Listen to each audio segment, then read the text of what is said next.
당신이 우리 어머니를 영원히 보호할 수 있다고 생각하세요? 조만간 그녀는 나에게 무릎을 꿇고 빌어야 할 것이다. 당신은 그녀의 친딸이에요. 혜진, 엄마를 궁지에 몰아넣은 자신이 부끄럽지 않나요? 가족이요? 그것은 단지 이용 가능할 뿐이다. 시어머니가 무너지는 것을 보고 싶지 않다면 조금 공유하는 것을 아는 것이 가장 좋습니다. 엄마가 그에게 모든 돈을 주었니? 엄마가 자신을 죽이고 있다는 것을 알고 있나요? 예지가 분노로 목소리가 떨리며 소리쳤다. 엄마는 어쩔 수 없어. 그는 내 동생인데 혹시 엄마가 그가 거리에서 굶어 죽는 것을 지켜볼 수 있을까? 시어머니는 의자에 웅크리고 앉으셨는데 손이 떨려서 옷자락을 움켜쥐고 계셨다. 굶어 죽다 하. 그녀는 어머니의 돈을 가지고 낭비만 할 줄 알아요. 그녀는 어머니를 신경 써 본 적이 있습니까? 아버지가 돌아가셨을 때 그녀는 어디에 있었습니까? 엄마가 아플 때 그녀는 어머니를 병원에 데려갔나요? 예지는 한마디 한마디를 찡긋했고 눈물이 떨어졌지만 목소리는 여전히 분노로 가득 차 있었다. 장모님은 대답하지 않으셨다. 무거운 한숨과 무섭게 뭉클한 침묵만이 흘렀다. 충분히 나는 목소리를 높이고 침착하려고 노력했습니다. 엄마, 진실을 직시해 주세요. 그들은 어머니를 가족으로 여기지 않는다. 엄마를 현금 인출기로만 본다. 장모님은 고개를 숙이셨지만 아무도 장모님이 무슨 생각을 하고 계신지 몰랐습니다. 갑자기 그녀의 전화가 울렸다. 화면에 메시지가 표시됩니다. 나는 흘끗 보고는 어안이 벙벙했다. 내일까지 돈을 보내지 않으면 나는 당신의 온 가족을 불안하게 만들 것입니다. 예지가 휴대전화를 낚아채고 메시지를 다 읽자 손을 꼭 쥐며 분노의 눈빛을 보냈다. 엄마, 한 번만 더 그녀에게 돈을 준다면 나는 당신과 관계를 끊을 거예요. 그녀의 목소리는 더 이상 분노가 아니라 절망으로 갈라졌다. 장모님은 아연실색하셨다. 아무도 더 이상 말하지 않았다. 방에는 무서운 침묵만이 감돌았다. 장모님을 보고 예지를 봤어요. 이것은 더 이상 정상적인 가족 다툼이 아니다. 이건 전투입니다. 우리 엄마를 되찾기 위한 싸움. 그녀가 그녀의 가족이라고 부르는 사람들의 탐욕에 완전히 집어삼키기 전에요. 가족이 가장 안전한 곳이라고 믿으세요? 나도 그렇게 믿었어. 친척들에 대한 끔찍한 사실을 알게 될 때까지 그들은 단지 돈 때문에 친어머니를 궁지에 몰아넣을 준비가 되어 있습니다. 그리고 내가 그녀를 보호하기로 결정했을 때 무서운 경고가 나왔습니다. 내가 내 가족을 지킬 수 있을까? 아니면 나도 다음 목표가 될까? 이 영상 다 보고 진실을 알아라. 저는 대한민국 부산에서 나고 자란 지훈입니다. 우리 가족은 부유하지 않지만 살기에 충분하고 아버지는 작은 자동차 수리점을 소유하고 어머니는 집 근처의 약국에서 약국을 파는 직원으로 일합니다. 우리는 재산이 많지 않고 검소하게 살지만 웃음과 아늑한 저녁 식사로 가득 차 있다. 나는 부모가 옆에 있기만 하면 이 삶이 아무리 힘들어도 우리를 쓰러뜨릴 수 없다고 생각했다. 하지만 인생은 결코 그렇게 간단하지 않다. 내가 믿었던 것을 찢어버린 사건. 제가 중학교에 다닐 때 아버지는 사기를 당했습니다. 낯선 사람 때문이 아니라 제가 삼촌이라고 부르던 그의 가장 친한 친구 때문이었다. 그날이 아직도 생생하게 기억나요. 아버지는 한마디도 하지 않고 집으로 돌아갔다.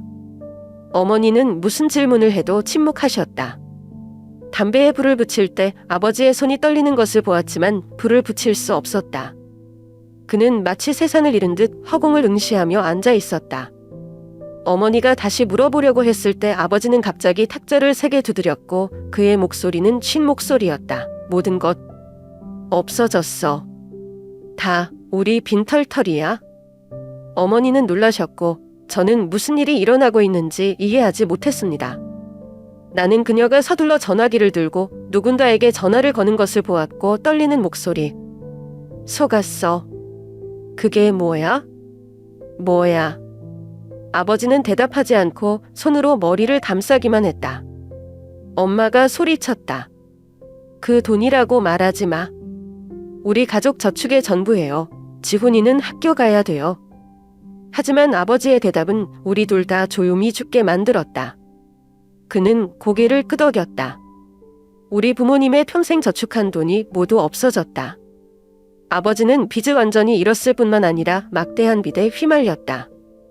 저는 아버지가 우는 것을 본 적이 없지만 그날 밤 저는 아버지가 어두운 부엌에서 딸꾹질을 하는 것을 들었습니다. 가족의 가장인 성인 남자의 울음소리는 세상을 무너뜨릴 수 있다. 그날부터 아버지는 더 이상 제가 알던 남자가 아니었습니다. 그는 무뚝뚝해지고 통제불능이 되며 이유 없이 자주 화를 낸다. 자동차 수리점은 여전히 열려있지만 그가 더 이상 일에 집중하지 않기 때문에 손님은 점점 뜸해졌다. 그는 술을 더 많이 마시고 담배를 더 많이 피웠고 가족 식사도 더 조용했다. 어머니는 모든 것을 감당하려고 노력하시지만 저는 어머니께서도 점점 지쳐 가신다는 것을 압니다. 나는 부엌에서 부모님 사이의 대화를 몰래 들은 적이 있다. 어머니는 눈물을 흘리며 말씀하셨다. 당신이 이러다 이 집이 부서질 것 같아요. 예전에 당신이 나와 아이를 절대 고통받지 않겠다고 약속했던 거 기억나요? 지금은요. 아버지는 낄낄 웃으시고 쓰라린 미소를 지으셨다. 넌 더 이상 아무것도 없어. 내가 떠나고 싶으면 그냥 떠나. 살리는 건 바라지 마. 나는 엄마가 우는 것을 들었다. 그 순간 저는 깨달았습니다. 우리 가족은 끝없는 심연에 빠져 있다는 것을요. 저는요. 나는 모든 것이 무너지는 것을 서서 지켜볼 수 없다. 나는 돈을 벌기 시작했다. 낮에는 학교에 가고 밤에는 아르바이트를 해요. 나는 전단지를 나눠주고 식당에서 설거지를 하고 배달하고 내가 할 수 있는 모든 일을 한다. 좀 더 노력하면 모든 것이 나아질 수 있다고 생각했습니다. 하지만 아닙니다. 인생은 그렇게 간단하지 않습니다. 한 번은 늦게 퇴근해서 몸이 피곤해 집에 들어가자마자 가구 깨지는 소리가 들렸다. 나는 거실로 달려가 아버지가 모든 것을 부수고 있는 것을 보고 입에서 중얼거렸다. 내가 뭘 잘못했어? 왜 나야? 나는 그를 믿었고 나는 그를 형제처럼 여겼지만 그는 내 뒤에서 찔렀다. 어머니는 바닥에 앉아 두 손으로 머리를 감싸주셨고 저는 문에 멍하니 서 있었습니다. 나는 내 앞에 있는 남자를 더 이상 알아볼 수 없다. 그는 더 이상 나에게 차를 수리하는 법을 가르쳐 주었던 상냥한 아버지가 아니며 항상 남자는 강해야 한다 고 말하는 남자가 아니다. 절망밖에 남지 않을 정도로 인생에 짓눌린 남자였다. 나는 엄마에게 물어본 적이 있다. 엄마, 그러면 다 괜찮아질까요? 어머니는 나를 쳐다보았고 그녀의 눈은 피부남으로 가득 차 있었지만 여전히 미소를 지으려 했다. 지훈아, 잘 될 거야. 다 지나갈 거야. 엄마가 정말 그걸 믿으신 건지 아니면 그냥 스스로를 위로하고 계신 건지 모르겠어요. 하지만 저는 어떤 대가를 치르더라도 제 가족이 영원히 이 장면에 빠지지 않도록 하겠다고 스스로에게 약속했습니다. 다시는 엄마를 울리지 못하게 할 거예요. 그 시간을 돌이켜보면 저는 그것이 저를 다른 사람으로 변화시켰다는 것을 이해합니다. 저는 더 이상 아무렇지 않은 아이가 아닙니다. 저는 세상이 얼마나 잔인한지, 때로는 사람들이 가장 신뢰하는 사람들이 자신을 가장 아프게 찌르는 사람들이라는 것을 이해했습니다. 하지만 한 가지 깨달은 것이 있습니다. 사람은 쓰러질 수 있지만 한 줄기 희망이 있다면 우리는 여전히 일어나서 나아갈 수 있습니다. 그리고 저는 더 이상 인생이 제 운명을 결정하도록 내버려두지 않기로 결정했습니다. 제가 직접 바꿔볼게요. 우리 엄마는 건강이 안 좋아도 계속 야근을 해야 한다. 예전에는 엄마가 좋아하는 드라마를 보거나 저녁에 따뜻한 차를 마시는 시간도 있었다. 하지만 지금은 아니에요. 그녀는 단지 가족을 부양할 충분한 돈을 달하기 위해 아침부터 저녁까지 열심히 일했다. 그녀는 감히 한탄할 수 없었지만 나는 마른 얼굴의 피로와 눈 아래의 다크서클이 점점 더 선명해지는 것을 분명히 보았다. 매일 밤 나는 엄마가 한숨을 쉬며 낡은 컴퓨터를 들고 조용히 책상 앞에 앉아있는 소리를 들었고 화면에 나타난 숫자들은 그녀를 눈살을 찌푸리게 했다. 비친 종이들이 산더미처럼 쌓여있고 책상 위에 기한이 지난 도장이 있는 마지막 빨간 편지들이 쌓여있다. 나는 그것들을 들 때 어머니의 손이 떨리는 것을 볼 수 있었다. 한 번은 어머니 밤을 지나가다가 어머니가 혼자 중얼거리는 것을 들었다. 왜 이렇게 빚이 많아요? 아무리 해도 모자라. 내가 어떻게 애들을 이렇게 살게 하겠어? 나는 문 밖에 서서 조용히 내 손을 잡았다. 그때 어머니를 돕기 위해 아무것도 할 수 없었던 나 자신이 싫었다. 오빠인 지수는 당시 대학 2학년 때 가족의 가장 큰 희망이었다. 그는 항상 졸업 후에 좋은 직장을 얻고 어머니와 나를 이 힘든 삶에서 벗어나게 할 수 있기를 꿈꿨다. 그러던 어느 날 그는 집에 들어와 책상에 두툼한 교과서를 던지고 나를 조용히 시키는 한마디를 했다. 학교 그만둘게요. 어머니는 놀라셨고 두 눈은 고망으로 가득 차 있었습니다. 지수야, 무슨 소리야? 학교를 빠질 수 없어. 그러나 우리 형은 내가 전해본 적이 없는 미소, 쓰라리고 무기력한, 마치 자신의 모든 꿈을 포기한 것처럼 엷게 웃기만 했다. 더 이상 모든 것을 혼자 감당하게 할 수 없어요. 엄마를 봐요. 얼마나 버틸 힘이 있어요. 어머니는 울음을 터뜨리셨다. 할머니는 오빠를 껴안고 계속 고개를 저었지만 지수는 이미 결정했다. 그는 배달, 설거지, 식당 청소부터 창고에서 야근까지 온갖 일에 뛰어들었다. 나는 그의 손이 점점 가늘어지는 것을 보았고 그의 눈은 수면 부족으로 인한 상처로 가득 차 있었다. 나는 매일 밤 그가 기침을 하는 것을 들은 적이 있지만 내가 물었을 때 그는 단지 손을 저었다. 괜찮아요. 그냥 너무 많이 해서. 그냥 너무 많이 했어. 저는 그 말이 싫습니다. 의욕적인 대학생인 제 형이 적은 봉급에 쫓기기 위해 제 인생을 포기해야 하는 것이 싫어요. 어느 날 밤 나는 목이 말라 깜짝 놀라 잠에서 깼다. 방을 나와 부엌으로 내려가 물을 마시려는데 어머니가 거실에 조용히 앉아 계셨다. 노랗게 든 잠자는 불빛이 그녀의 얼굴을 훨씬 더 야위고 늙어 보이게 했다. 그녀의 손에는 빛 독촉 편지가 있었고 그 위에 인쇄된 숫자는 그녀의 손을 떨릴 정도로 꽉 쥐게 했다. 나는 우두커니 서 있었다. 나는 그런 어머니를 본 적이 없다. 엄마가 나는 조용히 불렀다. 그녀는 대답하지 않았다. 어머니의 눈은 마치 사형선고처럼 손에 든 편지를 응시하고 있었다. 더는 못 참겠어요.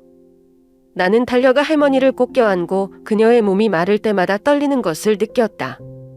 엄마, 걱정 마세요. 약속할게요. 내 가족이 영원히 이렇게 살도록 놔두지 않을 거야. 어머니는 내 손을 꽉 쥐었지만 아무 말도 하지 않으셨다. 그녀는 그저 침묵을 지켰고 제가 결코 이해하지 못했던 모든 무력함과 절망을 담은 침묵을 지켰습니다. 그때가 내 인생에서 처음으로 완전히 무력한 느낌이 드는 것을 알았다. 제가 무언가를 하지 않고 어떤 기적이 일어나기를 계속 기다리면 제 가족은 이 고통에 영원히 빠져들 것이라는 것을 처음으로 깨달았습니다. 맹세컨대 언젠가는 제 가족이 다시는 이런 일을 겪지 않도록 모든 것을 할 것입니다. 어떤 대가를 치르더라도. 엄마와 오빠의 희생 덕분에 나는 학교에 계속 다닐 수 있었다. 하지만 저는 제가 쓴 책 한 페이지, 제가 쓴 모든 숫자가 그들의 땀과 눈물이라는 것을 잘 알고 있습니다. 나는 그들의 노고를 헛되게 할 수 없다. 나는 실패하는 것을 허락하지 않고 공부에 뛰어들었다. 기세가 오른 책더미와 함께 밤을 지새우고 피곤해 눈이 따끔거렸지만 멈출 수가 없었다. 나는 어머니가 한 푼 한 푼 계산대 앞에 고개를 숙이고 앉아 손에는 병자국이 있고 수면 부족으로 눈이 충혈된 오빠를 기억하는 모습을 기억한다. 나는 내가 쓰러질 권리가 없다는 것을 상기시킨다. 지훈아, 약하면 안 돼. 너는 강해져야 한다. 할 수 있어. 나는 더 이상 또래 친구들처럼 놀이 활동을 하지 않는다. 방과 후에 그들이 카페에 모였을 때 나는 도서관에 머리를 파묻었다. 그들이 최신 영화에 대해 이야기할 때 저는 강의와 시험에만 관심이 있습니다. 나 자신뿐만 아니라 가족을 위해서도 성공해야겠다고 결심했다. 저는 저희 어머니를 쉬게 하고 제 형이 저의 미완성된 꿈으로 돌아갈 수 있도록 하고 싶습니다. 끊임없는 노력이 결국 결실을 맺는다. 나는 전액 장학금으로 명문대학에 합격했다. 합격 통지서를 받은 날 나는 엄마가 우는 것을 보았다. 하지만 이번에는 불안이나 절망의 눈물이 아니었다. 그것은 그녀의 모든 희생이 결국 의미가 있다는 자부심, 희망, 믿음의 눈물이었다. 차츰 우리 가족의 재정 상태는 호전되었다. 오빠의 부담을 덜어주기 위해 어머니를 돕기 위해 아르바이트를 하면서 공부도 할 수 있다. 수년간의 고된 작업 끝에 오빠는 마침내 안정된 직장을 얻었고 생계를 위해 매일 뛰어다닐 필요가 없었다. 어머니는 여전히 일을 하시지만 예전과 같은 스트레스는 없습니다. 가족의 식사는 더 이상 빚이 많은 것이 아니라 옛날처럼 웃음으로 가득 차 있다. 나는 모든 것이 점점 좋아질 것이라고 생각했다. 그 많은 고생 끝에 우리는 마침내 약간의 평화를 누릴 수 있었다. 하지만 인생에는 항상 사람들이 굳건하다고 생각할 때 무너지는 방법이 있다. 어느 날 저녁 집에 돌아와 보니 어머니가 종이 한 장을 손으로 움켜쥐고 의자에 꼼짝도 하지 않고 앉아 있었다. 그녀의 얼굴은 창백했고 눈은 오랫동안 울었던 것처럼 붉어졌다. 나는 뭔가 잘못되었다는 것을 느끼며 다가갔다. 엄마, 무슨 일이에요? 어머니는 바로 대답하지 않으셨다. 그녀는 침착하려고 애쓰는 것처럼 숨을 깊이 들이마셨다. 그런 다음 그녀는 종이를 내 앞으로 내밀었고 그녀의 목소리가 쉰 목소리로 한마디 한마디가 목구멍에 막히는 것 같았다. 아저씨예요. 옛날에 아버지와 아들의 사기를 잡아당긴 건 바로 아저씨였다. 저는 깜짝 놀랐어요. 나는 눈을 깜박이고 어머니의 손에 있는 종이를 반복해서 읽었고 내가 틀렸기를 바란다. 하지만 아닙니다. 거부할 수 없는 숫자와 증거가 내 눈앞에 선명하게 나타났다. 말도 안 돼 아저씨. 나는 손을 떨며 속삭였다. 아버지가 가장 믿었던 사람, 우리 가족이 한때 친족으로 여겼던 사람은 수년 동안 우리를 지옥으로 잔인하게 몰아넣은 사람이다. 어머니는 울음을 터뜨리셨다. 하지만 이번에는 고통의 눈물만이 아니었다. 대신에 눈물이었다. 지훈아, 믿었어. 우리가 가족이라고 부르는 한 사람 때문에 몇 년 동안 고생해 왔는가? 나는 내 안에 피가 끓어오르는 것을 느꼈다. 왜요? 왜 삼촌이에요? 아버지가 절망적으로 살았던 시절, 어머니가 조용히 울던 밤, 오빠의 손에 굳은 살이 박힌 날이 생각난다. 그 모든 고통은 친척이 직접 일으킨 건가요? 한 차례의 분노가 내 안에서 끓어올랐다. 우리 뭐 할 거예요, 엄마? 이를 악물고 손은 손톱이 피부에 거의 박힐 정도로 꽉 쥐었다. 어머니는 고개를 저었고 그녀의 눈은 고통스러우면서도 무력했다. 엄마 몰라 하지만 얘야, 나는 복수를 원하지 않는다. 엄마는 우리가 이 모든 고통에서 벗어나길 바랄 뿐이야. 하지만 저는 배신을 삼킬 수 없습니다. 그렇게 끝나게 놔둘 순 없어요. 충분히 참았어요. 저는 뭔가를 해야 해요. 나는 그가 그렇게 쉽게 죄를 면하게 할 수 없다. 졸업 후 저는 서울의 한 기술 회사에서 일했습니다. 일은 안정되고 삶은 점차 궤도에 오른다. 저는 제 자신을 돌볼 수 있고 어머니에게 돈을 보낼 수 있고 오빠의 부담을 덜어줄 수 있어요. 힘든 세월이 흘렀고 마침내 안도의 한숨을 쉴 수 있을 것 같다는 생각이 들었습니다. 그리고 예지를 만났어요. 그녀는 회계사이고 똑똑하고 독립적이지만 냉정해 보이는 여성이다. 처음 만났을 때 나는 그녀에 대해 특별한 인상을 받지 못했다. 그녀는 내가 만나던 소녀들과는 달리 시끄럽지 않고 쉽게 웃지 않고 항상 진지하고 다소 친근하지 않다. 그러나 점차 그 오만한 외모 뒤에 내가 생각했던 것보다 더 부드러운 사람이 있다는 것을 깨달았다. 예지는 말을 많이 하지 않았지만 작은 행동으로 관심을 보였다. 어느 날 저녁 나는 급한 프로젝트를 끝내기 위해 회사에 늦게까지 남아 있어야 했고 고개를 들었을 때는 이미 밤 10시가 넘었다. 작업실을 나오자 따뜻한 커피 한 잔이 책상 위에 놓여 있는 것이 보였다. 나는 옆에 동료에게 돌렸다. 누가 이걸 여기에 뒀어? 그는 어깨를 으쓱했다. 예지, 늦게까지 일하는 거 보고 사주신대요. 나는 아연실색했다. 아무도 전에 나에게 그런 짓을 한 적이 없다.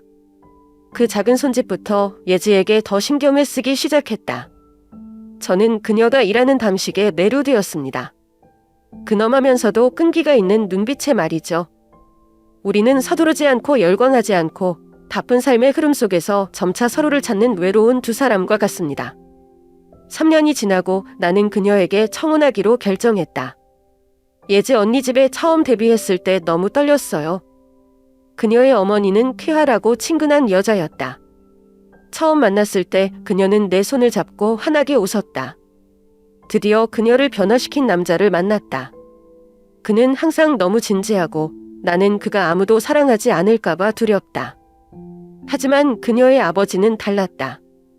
그는 누구에게나 부담을 줄 수 있는 냉정한 눈빛을 가진 조용하고 엄격한 남자이다. 제가 거실로 걸어 들어갔을 때 그는 팔짱을 끼고 앉아 저를 쳐다보았습니다. 방 안의 분위기가 너무 긴장되어서 나는 내 심장의 고동 소리를 들을 수 있었다.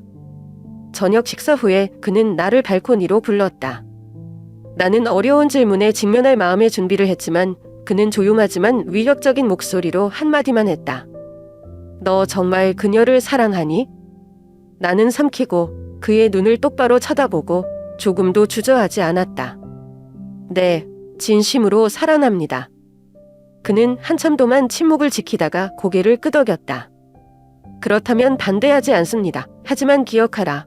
언젠가 상처를 입히면 내가 제일 먼저 찾아올 것이다. 그의 말이 그날 밤 내내 내 머릿속에 맴돌았다. 농담이 아니란 거 알아요? 그리고 예지를 절대 고통스럽게 하지 않겠다고 다짐했어요. 결혼하고 나니 정말 운이 좋은 것 같아요. 아내의 가족은 나를 친아들처럼 대했다. 시어머니는 겨울에 자주 저를 밥 먹으러 초대하고 옷을 사주시고 심지어 제가 과로한 것을 볼 때 보약을 보내주십니다. 장인어른조차도 말수가 적지만 저는 장인어른의 관심을 느낄 수 있습니다. 저녁 식사 후 그가 나에게 준 와인병들, 내가 늦게 집에 왔을 때 간단하게 상기시켜주는 모든 것이 그의 감정을 표현하는 방법이었다. 나는 그런 삶이 충분히 행복하다고 생각했다. 저는 제가 겪은 모든 일들 덕분에 마침내 제대로 된 집이 생겼다고 믿었습니다. 그러던 어느 날 예지가 그동안 숨겨왔던 비밀을 하나 발견했어요. 모든 것은 늦은 밤부터이다. 나는 한밤중에 목이 말라 깨어났다. 아내의 작업실을 지나갈 때 나는 불이 여전히 켜져 있는 것을 보았다. 예지는 가끔 늦게까지 깨어 일을 끝내기 때문에 그것은 이상한 일이 아니다. 하지만 이번에는 가까이 다가가자 그녀의 목소리가 들렸다. 보통 목소리가 아니에요. 떨려요. 급하다. 저는 멈춰서서 귀를 기울였습니다. 부탁해요. 그만둬요. 심장이 멎는 것 같아요. 아내가 그런 말투로 아무에게도 말하는 것을 들어본 적이 없어요. 저는 더 이상 이렇게 할 수 없어요. 제발 저에게 연락하지 마세요. 내 손은 꽉 쥐었다. 예지야, 내가 말했잖아. 예지, 그렇게 쉽게 끝날 수 없어. 남자 목소리예요. 조용하고 느리지만 위협적입니다. 나는 당신을 위해 지난 3년 동안 침묵을 지켰다. 그런데 영원히 도망갈 줄 알았어요. 등골이 오싹해지는 것을 느꼈다. 부탁해요. 남편에게 아무 말도 하지 마세요. 예지의 목소리가 거의 메아리 쳤다. 긴 침묵이 흘렀다. 그러면 어떻게 해야 될지 알 것 같아. 나는 더 이상 들을 수 없다. 나는 문을 밀고 들어갔다. 예지는 깜짝 놀라 핸드폰을 바닥에 떨어뜨렸다. 그녀의 얼굴은 마치 방금 악마를 본 것처럼 청백했다. 나는 그녀를 바라보다가 전화기의 화면을 내려다보았다. 통화가 아직 끝나지 않았다. 몸을 숙여 집어들자 화면에 이름 하나가 나타났다. 제가 예지 씨한테 한 번도 들어본 적이 없는 이름인데. 나는 고개를 들어 아내의 눈을 똑바로 쳐다보았다. 예지. 무슨 일이야? 그녀는 입을 열었지만 아무 말도 하지 못했다. 그리고 그 순간 저는 제 결혼 생활이 결코 예전 같지 않을 것이라는 것을 알았습니다. 장인어른이 돌아가신 후 장모님은 인생에서 가장 큰 버팀목을 잃은 것 같습니다. 과거에는 그가 아무리 조용하고 엄격하더라도 적어도 항상 외부 문제로부터 가족을 보호하는 사람이었습니다. 그러나 이제 그가 사라지자 그의 가족들이 진면목을 드러내기 시작했다. 예지의 여동생 혜진이는 가장 먼저 삼함을 이용했다. 그녀는 시어머니가 고통을 이겨낼 수 있도록 위로하거나 도와주러 온 것이 아니라 대신 계속해서 돈을 빌리러 왔습니다. 처음에 그녀는 남편이 손해를 보고 아이들이 학비가 필요하고 삶이 너무 어렵다는 핑계를 댔다. 장모님은 딸을 사랑하셔서 여유가 없어도 이를 악물고 도와주셨다. 그러나 점점 더 많은 대출이 이루어졌고 그 이유는 점점 더 터무니없게 되었다. 한 번은 장모님 댁에 방문했을 때 거실에서 우연히 어머니와 자식의 말다툼을 들었습니다. 약속했어요. 엄마, 이번이 마지막인데 조금만 더. 안 돼, 혜진아. 엄마는 돈이 없어. 그녀의 목소리가 떨렸다. 엄마, 거짓말. 혜진이가 거의 소리를 질렀어요. 엄마는 돈이 있어. 아버지가 보험금을 남기지 않았나요? 엄마는 왜 나한테 그렇게 인색해요? 나는 복도에 서서 손을 꼭 잡았다. 이건 인색한 게 아니야, 혜진아. 엄마는 나를 많이 도와주셨다. 너 스스로 챙겨야 돼. 엄마는 나에게 돈을 주지 않지. 그렇지? 좋아요. 그녀의 목소리는 갑자기 낮아졌지만 무섭게 차가웠다. 엄마가 친딸을 어떻게 대하는지 세상이 알려줄게. 문이 열리면서 나는 혜진이가 내 어깨를 툭툭 치며 가버리기 전에 화난 얼굴을 보았다. 나는 안으로 들어가 떨고 있는 시어머니를 보고 두 손으로 허벅지에 수건을 조였다. 엄마, 무슨 일이에요? 그녀는 아무 말도 하지 않고 고개만 흔들었다. 우리가 걱정하는 걸 원치 않으신다는 건 알지만 뭔가 잘못된 일이 일어나고 있다는 걸 느낄 수 있어요. 어느 날 밤, 예지와 내가 막잠이 들었을 때 그녀의 전화는 갑자기 계속 울렸다. 나는 다른 쪽 끝에서 장모님의 목소리를 희미하게 들었다. 예지, 예지, 예지 보고 싶다. 지금 바로 엄마 보러 가도 돼요. 예지는 즉시 일어나서 걱정스럽게 물었다. 엄마, 늦은 시간인데 괜찮아? 엄마는 괜찮아. 그냥 지금 당장 널 만나고 싶어. 할머니의 목소리가 떨렸다. 나는 뭔가 잘못되었다는 것을 느끼며 일어나 앉았다. 엄마 어디 계세요? 나는 물었다. 집에서. 엄마는 아직 집에 있어? 우리는 즉시 차를 타고 장모님 집으로 곧장 운전했다. 도착했을 때 나는 그녀를 보았을 때 거의 침묵이 흘렀다. 그녀는 그 어느 때보다 초라해 보였다. 수척한 얼굴, 며칠 동안 잠을 못 잔 것 같은 다크서클.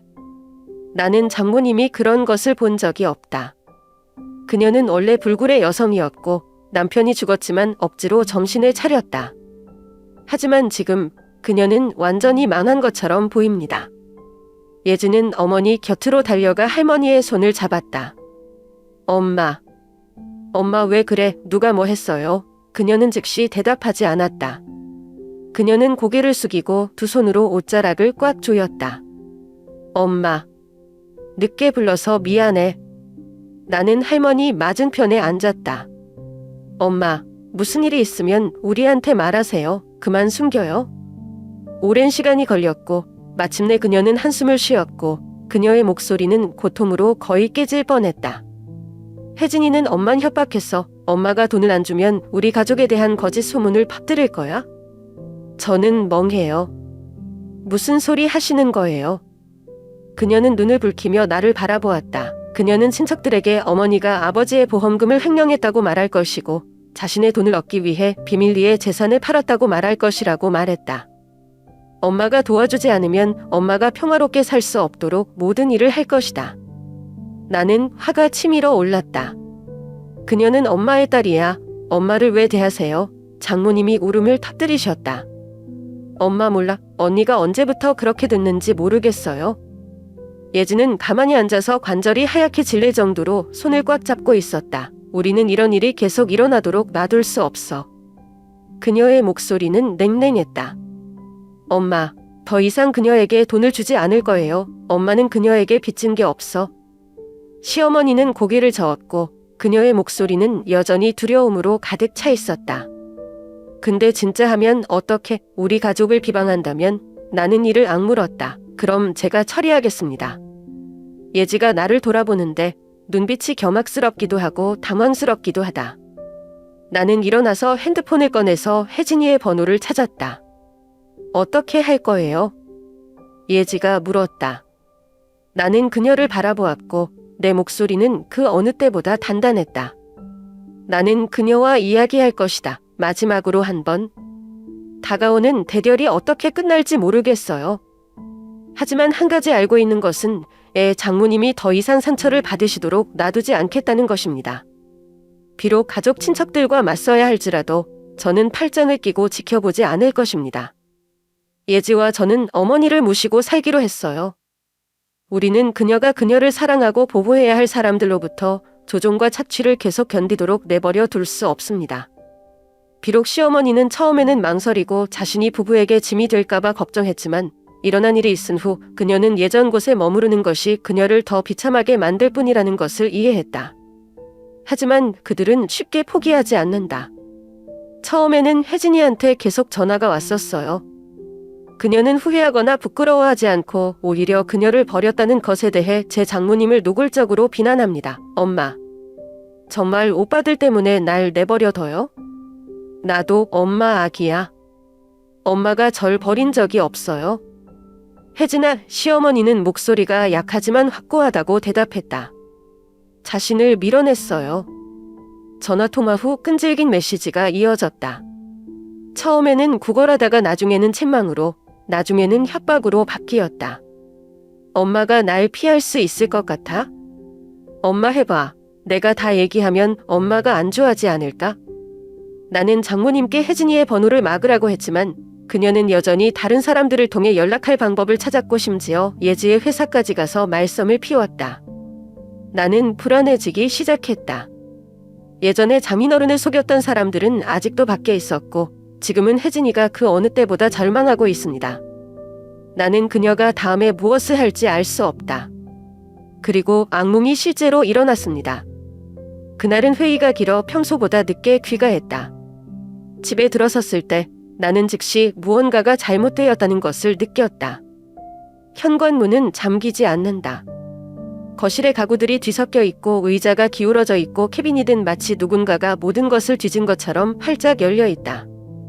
예지, 엄마. 나는 소리치며 집으로 뛰어들었다. 예지가 침실에서 뛰어나오자 얼굴이 창백해졌다. 괜찮아요. 하지만 엄마는... 나는 돌아서서 시어머니가 구겨진 종이 조각을 들고 떨며 방구석에 웅크리고 앉아있는 것을 보았다. 나는 할머니에게 달려갔다. 엄마, 어떻게 된 거예요? 할머니는 저를 쳐다보더니 겁에 질린 눈으로 종이를 내밀었습니다. 나는 그것을 잡고 재빨리 그 위에 적힌 낙서를 읽었다. 숨을 수 있을 것 같아요? 나는 몸 안에 피가 끓어오르는 것을 느꼈다. 나는 손에 든 종이를 구겨서 예지로 돌렸다. 경찰에 신고합시다. 이번에는 더 이상 겸손하거나 기다릴 수 없다. 그 사람들이 우리 집까지 침범해서 우리 가족의 안전을 위협했어요. 이것은 더 이상 가족 문제가 아닙니다. 이것은 진짜 위험입니다. 곧이어 경찰이 도착해 우리 진술을 확보하고 집안의 지문을 확인했다. 하지만 조사하더라도 범인을 찾을 가능성은 낮다는 것을 잘 알고 있다. 이 사람들은 명백한 증거를 남길 만큼 어리석지 않다. 하지만 저는 증거가 필요하지 않습니다. 나는 우리가 그 비인간적인 친척들과의 관계를 완전히 끊을 것이라고 결정했다. 더 이상 문자도, 전화도, 연민도, 의리도 없다. 나는 모든 연락을 차단하고 전화번호를 바꾸고 심지어 필요하다면 다른 곳으로 이사하는 것도 고려했다. 예지는 그날 밤에 엄청 울었어요. 그녀는 친여동생이 그런 일을 할 수 있다는 것을 믿을 수 없었다. 저는 항상 가족이 여전히 가족이라고 생각합니다. 그런데 지금은 잘 모르겠어요. 나는 아내를 껴안고 조용히 속삭였다. 모든 사람이 가족이라고 불릴 자격이 있는 것은 아니다. 제 인생에서 처음으로 때때로 가족은 같은 혈통을 가진 사람이 아니라 서로를 진정으로 사랑하고 보호하는 사람들이라는 것을 이해했습니다. 그리고 처음으로 저는 친분을 위해서가 아니라 진정으로 자격이 있는 사람들을 위해서 싸워야 한다고 느꼈습니다. 우리와 함께 산 이후로 시어머니는 점차 웃음을 되찾으셨다. 그녀의 얼굴의 근심 때문에 주름이 없어지는 것 같았다. 더 이상 잠을 못 이루는 밤도 두려움에 당황하는 눈빛도 없다. 대신 그녀는 이전에 생각하지 못했던 방식으로 삶을 즐기며 시간을 보낸다. 그녀는 아침 요가 수업에 참여하기 시작했고 그곳에서 인생 사건 이후 표말을 찾고 있는 새로운 친구들을 만났습니다. 별표 별표 몇 년 만에 처음으로 엄마는 자신의 몸이 정말 풀리는 것을 느꼈다. 별표 별표 어느 날 저녁 그녀는 교실에서 막 돌아왔을 때 우리에게 말했습니다.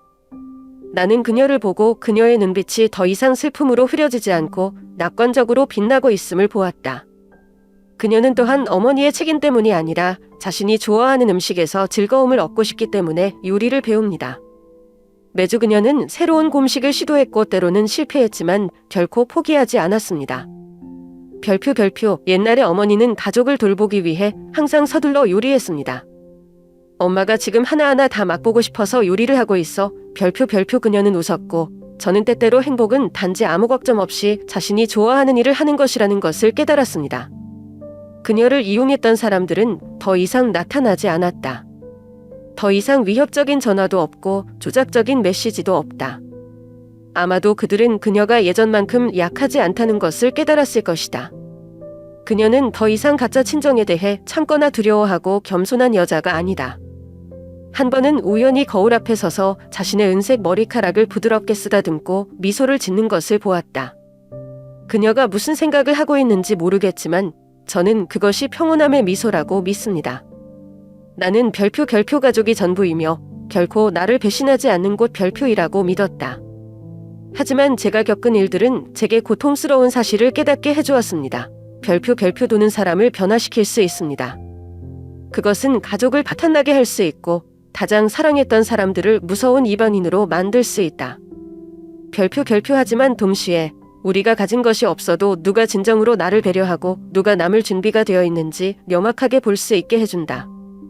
엄마 옆에 앉아있는 예지를 보면서 내가 가진 가족이 인생에서 가장 중요하다는 것을 알았다. 우리가 같은 혈통을 다졌기 때문이 아니라 우리는 함께 머무르기로 선택했고 모든 상처와 상실을 함께 극복했기 때문이다. 저는 별표 별표가 다시는 누구도 제 가족을 다치게 하지 않을 것이라고 스스로에게 말했습니다. 별표 별표 나는 돈 때문에 기꺼이 친정을 팔아넘기는 사람들을 너무도 많이 보았다. 너무 많은 사람들이 혈액을 조작하고 이용하는 도구로 사용하는 것을 보아왔다. 그러나 나는 또한 그러한 고통이 나를 더 강하게 만들고 진정으로 자격이 있는 사람들을 소중히 여길 수 있도록 도와준다는 것을 이해한다. 과거가 상처를 남겼을 수도 있다. 영원히 지워지지 않을 것들이 있다. 하지만 무엇보다 중요한 것은 별표 별표 우리는 일어나서 앞으로 나아갈 수 있습니다. 왜냐하면 별표 별표 가족은 우리가 태어난 곳일 뿐만 아니라 우리가 사랑하고 보호하기 위해 선택한 곳이기도 하기 때문입니다. 별표 별표